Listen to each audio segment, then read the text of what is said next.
So I decided to make a little video here on how things to consider when you're upgrading a big box or a budget mountain bike. In this case, this is the Schwinn Taff that I bought at Walmart for $250. I'm pretty much at the end of what I'm going to do to it, and I'm probably about $750 into it. I ended up with a nice bike that still has a Schwinn frame. Right now I still kept the mechanical brakes. But the latest thing I did was convert it to a 1x10 system. In this case I used a race face narrow wide with a race face crank, the ride, and I used the SRAM GX 10-speed derailleur. So when you're going to do this, things to consider is that you cannot go to a 1x system with the original crank. The original crank is riveted, and in most budget bikes it's going to be riveted, so you cannot take the chain rings out and put a narrow wide single speed in there. So you're going to have to upgrade the crank and a narrow wide chain ring. The other thing is that these are not the original wheels. You're going to need to put a 10-speed cassette in here, and in order to do that you cannot use the original wheels. Why? At least in this case, and it also happens with most budget bikes and big box bikes, it'll have a freewheel, not a cassette, and you're not going to find a 10-speed freewheel. So I had this different wheels with a free hub, rear hub, 10-speed cassette, and 10-speed derailleur. So those are things to consider. You can't just swap out, you can't just upgrade your crank, you can't just upgrade your cassette, put a 10-speed in there, and go from there. The other thing is you have to buy a 10-speed shifter. In this case I have an X5 from an older bike. Another thing you see here I did was I took some mastic tape, ooh, there goes the bike, some mastic tape that you can buy at Home Depot in the electrical aisle. It's like electrical tape, and it works really well as a chain guard, and it also covers that ugly 24-speed decal that it has there. In my case I also put some clipless pedals on there. Right now the bike as it stands is at 29.5 pounds, so I did get it to sub 30. Running tubeless, different wheels, 1x system, different shock, handlebars. Incredibly, the handlebar and the post made a big difference because the original handlebar was steel.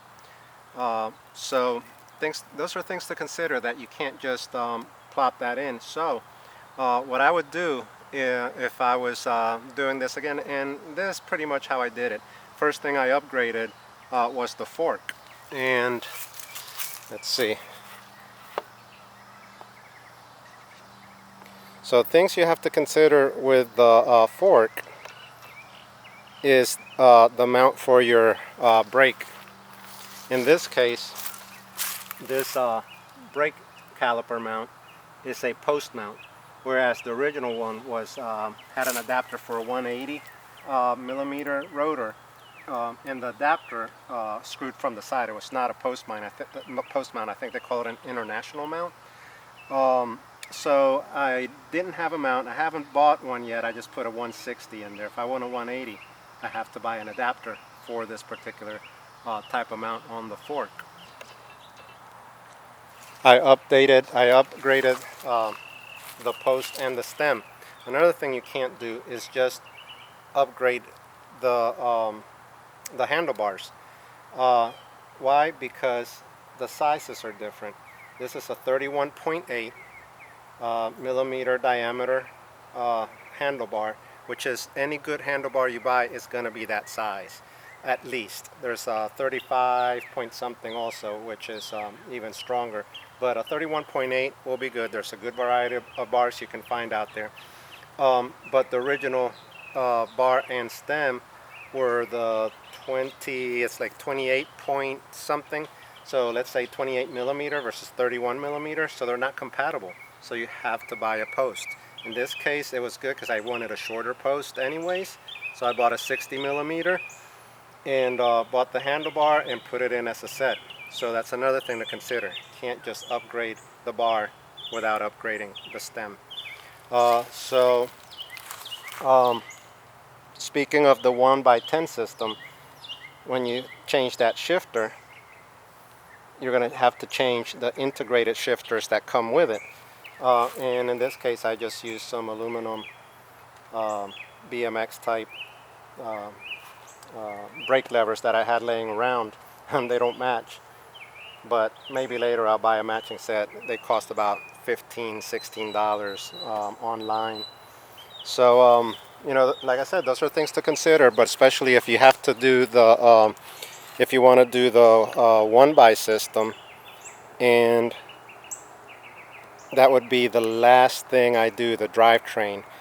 Before I did the 1x system, I was using, I did have to buy a cassette in the rear, and what I did is I bought a 8-speed cheap cassette. It was about $16, and I used it with the original 3x8 system that it had. It worked rather well, but you have to admit that the 1x10 with a GX down there is just going to be that much better. It's going to be stronger, it's going to shift better, and you'll have to buy the chain, you'll have to buy the crank.